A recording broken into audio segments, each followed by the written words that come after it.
10 years ago, the human race was attacked by giant monsters called Kaijus, when a breach was opened up by an alien civilization called the Precursors. Humanity is forced to build their own monsters in the form of giant machines called Jaegers, in order to protect the species from total annihilation. In the final battles, a human commander in the name of Stacker Pentecost blew up his own Jaeger to save the human race, finally closing the breach and stopping the war. Most of humanity eventually recovered from the invasions, but few of the coastal cities are still struggling due to the pollutions from the monster's blood. Unlike his father Stacker, who's a war hero, Jake is a petty thief who works alongside criminals to steal Jaeger technology from the government. One night, he stealthily joins others in infiltrating a warehouse in search of a plasma capacitor. Upon reaching the location, they don't find the part, leading the group to suspect Jake of betrayal. They are on the verge of killing him when they discover the real thief nearby. Jake creates a distraction, chasing after the true culprit. In a pursuit, Jake cleverly traps his pursuers in a dungeon and proceeds to catch the thief, who escapes. Thanks to Jake's radar, he locates the thief's hideout the next day in an old workshop. There, he discovers a mini Jaeger scrapper under construction, overseen by the teenage thief Amara. The police arrive, prompting an escape, and later, they notice the presence of the Jaeger named November. Ajax, the small Jaeger scrapper, attempts to use smoke bombs to elude them, but Jake orders a climb to Ajax's head, detonating one of its energy cells. Despite immobilizing it temporarily, they are captured. During a conversation, Amara reveals her belief in Kaiju's return, leading her to build Scrapper. Suddenly, Jake is taken to the visitor's room, reuniting with his sister Mu via hologram. Mu offers Jake's freedom in exchange for returning to the Jaeger program as an officer. With Amara as a cadet, with no options, they are taken to the base in China. There, Jake reunites with an old friend, Officer Nate Lambert. In a conversation, Amara discovers Jake is the son of the famous marshal. Later, Nate introduces other teenage cadets, and simulations begin. Amara fails, and Jake defends her, claiming the simulation is too much for a cadet. Nate disagrees, but they come to a peace agreement. The cadets graduate, and Nate reveals the program is in danger as Shia is close to winning the arms race with her pilotless Jaeger drones.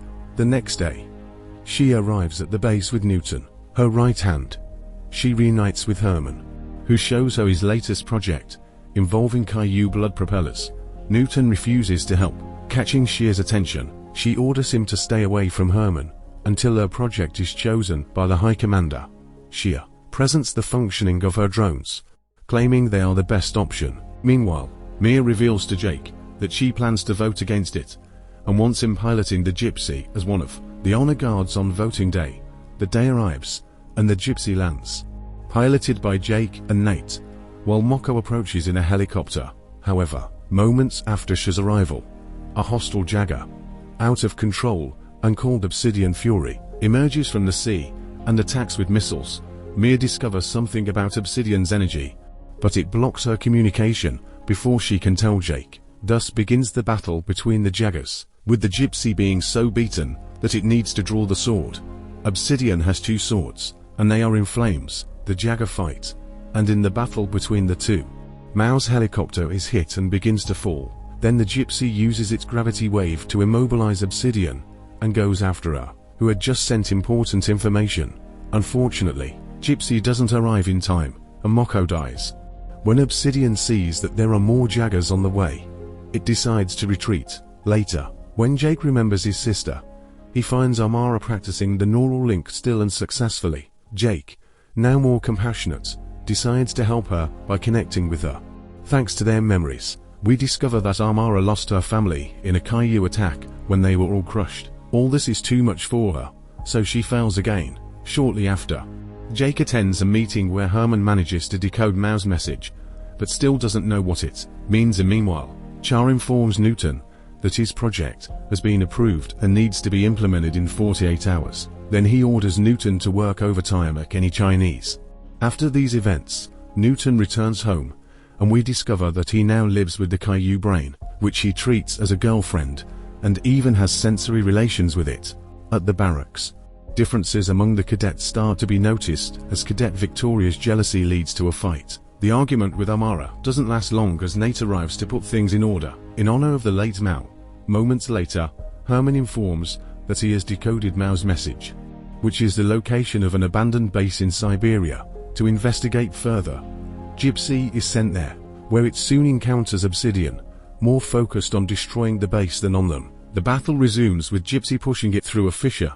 They resurface from the ice, and Obsidian uses its energy core to attack, forcing Gypsy to take refuge in the water. From there, it uses bombs to also submerge Obsidian and surprise it. The hits continue on the surface where Jake and Nate perform an old maneuver with which they manage to damage Obsidian. It counterattacks with its swords, but this time it doesn't work as Gypsy dodges, and with a direct hit to its core, the enemy is defeated immediately. The pilots discover that the Jaeger is not piloted by humans. Analyzing it, Herman explains that it is a Kaiju brain, which seems to have been created on Earth by humans. Amara, very curious, disobeys orders and convinces her colleagues to infiltrate Obsidian. It all ends badly, as one of them is burned by the gastric juices in the Jaeger's wiring. As a consequence, Amara is expelled. Here, Jake gives her a speech about how only she can define how much she is worth, not the opinion of others. However, before leaving, she mentions that she discovered that Obsidian has Shadow Industries technology, as she recognized a peculiar left-side wiring. With this information, Jake, Nate, and Herman start to act to uncover the truth. Meanwhile, at Shadow Industries, just when the program reaches 100%, Newton witnesses as he loses control of two of his drones, which have just arrived at the Jaeger base, the show being dominated by Kaiju genetics, and soon the entire armor is consumed by the alien growing inside it. Amid the panic, Newton reunites with Herman, who believes that the killer drones were built by Shadow behind his back, but before continuing speaking, they are found by Shadow Industries guards. Meanwhile, we see that at the base, the active Jaegers are easily defeated as they don't have time to react. Back with the scientists, they act a bit and manage to free themselves from the guards, reaching and taking over the laboratory. But here, Herman discovers that the culprit of everything is Newton, as he has just deployed his other drones to start opening abysses along the Pacific coast. At the base, everything gets worse and worse as one of the attacks kills the program leader, Marshall 1, and everyone wonders what the hell happened.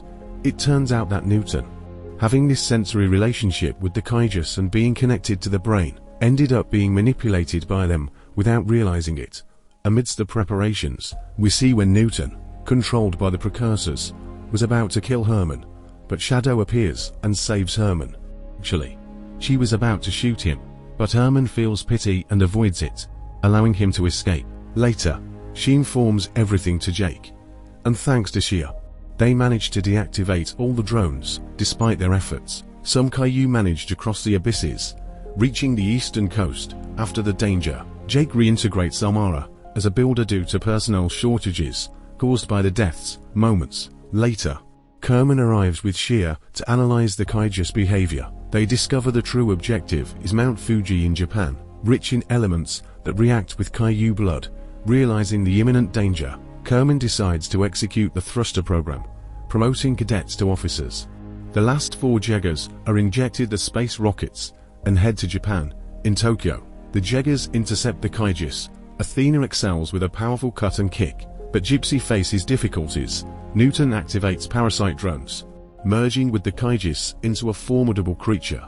The battle intensifies. Guardian Bravo supports Athena, but the Kaiju delivers a devastating blow. Herman helps locate the Kaiju's secondary brains. Through a team attack, Athena destroys one, but Phoenix is destroyed.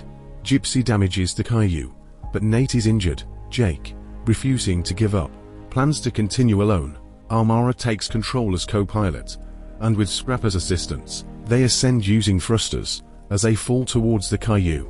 Scrapper helps them escape in time, causing a massive energy explosion upon impact. The Kaiju splits in half, but Newton mentions a plan. Nate intervenes, preventing Newton from finishing, and Jake orders him to convey that humanity is not afraid of the precursors. Next time, it will be the humans who prevail. So, what do you guys think about this movie? Let me know in the comments below, and if you like my video, please press like and subscribe for more. I'll see you guys next time.